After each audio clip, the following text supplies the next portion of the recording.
All right, let's dive right in. We're going to be exploring the technologies that are right now completely reshaping our world. You see, we're standing on the edge of some really profound change, and it's not being driven by just one thing. It's three massive technological revolutions, all happening at the same time and all feeding into each other. It's the question on everyone's mind, right? You hear about these incredible new breakthroughs almost every day, but what does it all really mean? How are our lives, our society, even how we think about ourselves? How is all of that going to be transformed by what's just around the corner? And this is the absolute key to understanding what's going on. This isn't just about another single invention like the internet or the smartphone. No, what's happening now is a powerful convergence. We're talking about three enormous, simultaneous revolutions. And the way they're going to interact with each other, well, that's what's going to define our entire future. Okay, first up, the intelligence revolution. Now, this is all about the technologies that are fundamentally changing the act of thinking itself. We're talking about augmenting our own minds and, even creating totally new forms of non-biological intelligence. So let's start with the big one, artificial general intelligence, or AGI. Look, this is a massive leap from the kind of narrow AI we're all used to today. You know, the AI that can play a mean game of chess or tell you what movie to watch next. AGI is the quest to create a machine with the same kind of general, adaptive, problem-solving smarts that a human has. So what's the end game here? Well, in the short term, AGI could probably automate just about any job that happens on a computer. But here's the truly mind-bending part. An AGI that can improve its own code, kicking off a kind of intelligence explosion that could lead to a superintelligence literally thousands of times smarter than any person who has ever lived. Next up in this intelligence revolution is quantum computing. Now this plays by a completely different set of rules. Your laptop uses bits. They're either a 1 or a 0. Simple. Quantum computers use qubits, which can be a 1, a 0, or somehow both at the same time. This lets them chew through a staggering number of possibilities all at once, tackling problems that are just impossible for today's machines. And just to get your head around the kind of power we're talking about, check this out. Google's Sycamore quantum processor did a calculation in 200 seconds. The world's fastest supercomputer? It would need thousands of years to do the same task. That is not just a little upgrade, that's a whole new ball game. And finally, in this first revolution, we get to brain-computer interfaces, or BCIs. This is where the line between human and machine really starts to blur. Imagine these ultra-thin, flexible threads implanted in the brain, creating a direct, high-speed link between your neurons and a computer. The immediate goal, of course, is incredible, helping people with paralysis regain control. But the future potential? Well, it goes way beyond medicine. I mean, what if you could just skip years of study and download a new skill? Or learn a new language, just directly into your brain? A technology like this could totally change what it even means to learn, to know something, and maybe even what it means to be human. All right, let's move on to our second revolution. This is about remaking our physical world. This is what happens when all that digital intelligence we just talked about starts to shape the material world around us, transforming how we build things, how we get around, and just how we live. I mean, just look at humanoid robots. They're going from these clunky, awkward machines to incredibly agile systems that can walk across rough terrain, no problem.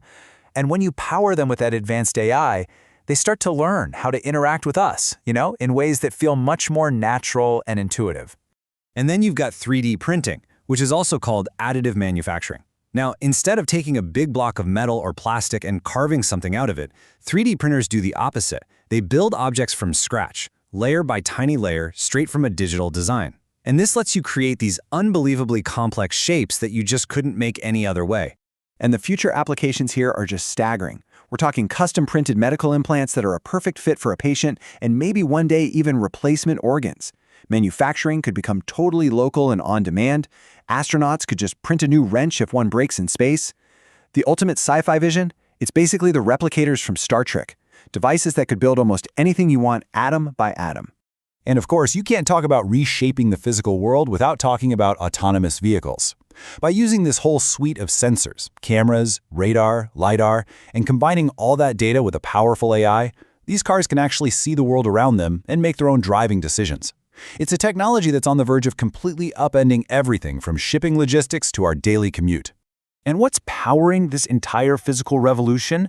Well, a big part of it is major breakthroughs in energy storage. Solid-state batteries are a perfect example. Compared to the lithium-ion batteries in our phones and cars today, they can pack way more energy into the same amount of space, they charge a whole lot faster, and this is a big one, they're much, much safer because they use solid materials instead of a flammable liquid. So now we come to our third and final revolution. And honestly, this might be the most profound one of all: rewriting life itself. We are, for the first time, gaining the ability to engineer biology at its most basic level, to treat the DNA that makes up every living thing as a kind of programmable code. The breakthrough technology that makes this possible is called CRISPR-Cas9. And really, the best way to think about it is as a pair of molecular scissors. It's a tool that gives scientists the ability to search through an organism's entire genetic code, find a very specific sequence, and then snip, make a precise cut. And that's the first step to editing life itself. So how do these scissors actually work? Well, it's basically a three-step process. First, a little guide molecule goes and finds the exact spot on the DNA strand you want to change. Second, an enzyme comes in and acts like the scissors, cutting the DNA right there. And third, the cell's own natural repair kit kicks in, and you can trick it into adding, removing, or replacing a piece of DNA. It's that precise. And the implications? They're just enormous. We could potentially correct the genetic errors that cause horrible hereditary diseases like cystic fibrosis, maybe even before a baby is born. We could design crops to be more nutritious or to survive in a changing climate. But it also opens up some really heavy ethical questions, like the possibility of so-called designer babies, where parents could select traits for their children. This biological revolution is also set to change our food. Take lab-grown or cultured meat.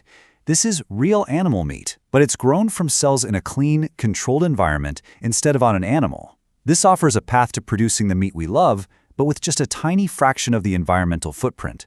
We're talking dramatically less land, less water, and fewer greenhouse gas emissions. And then there's this, a technology that feels like it's straight out of science fiction: artificial wombs. Now, today, the research is focused on creating these incredible devices to save extremely premature babies, giving them a safe, womb-like environment to finish developing. But you can imagine that far in the future, it could have huge implications for things like infertility or even human reproduction on, say, a long-term mission to Mars. So, okay, we've got these three mind-blowing revolutions: the intelligence revolution, the physical one, and the biological one. But here is the most important part. They are not going to happen in their own little bubbles. No, they are going to merge, and they're going to accelerate and amplify each other in ways that we can barely even start to predict. So let's just pull this all together for a second. You have the intelligence revolution with things like AGI and quantum computing, which is all about augmenting and automating thought.